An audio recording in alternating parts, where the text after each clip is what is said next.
বুধবার বিরোধী দলনেতা জিতেন্দ্র চৌধুরী সাংবাদিক সম্মেলন করে বিভিন্ন সময় মুখ্যমন্ত্রীর বিভিন্ন বক্তব্য খণ্ডন করে পাল্টা জবাব দেন। তারই পরিপ্রেক্ষিতে বৃহস্পতিবার এক অনুষ্ঠানের বক্তব্য রাখতে গিয়ে মুখ্যমন্ত্রী বলেন, বুধবার বিরোধী দলনেতা খুব সুন্দর করে ওনার নাম করে কথা বলেছেন, কিন্তু কথা বলার মধ্যে যদি সত্যতা না থাকে তবে কথার মধ্যে তা ধরা পড়ে।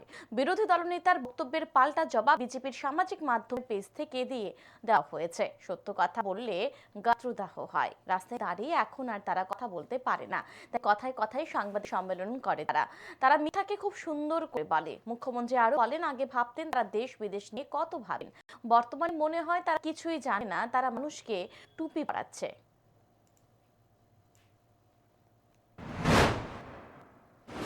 আসল কথাটা যখনই বলা হয় তার তো কথা হয়, প্রবলেম হয় আমাদের শরীর চুলকানি শুরু হয়ে যায়, কি করা যায়। তো একটা শুরু হয়েছে কথায় কথায় পার্টি অফিস রাস্তার উপরে মারতে পারে না, বেশিরভাগ মানুষ অ্যাকসেপ্ট করে না। উদ্বোধন যে একজন আছে কোনো রকম হেঁটে হেঁটে যায়, বাকি লোক তো এখন যাচ্ছেই না আমাদেরকে।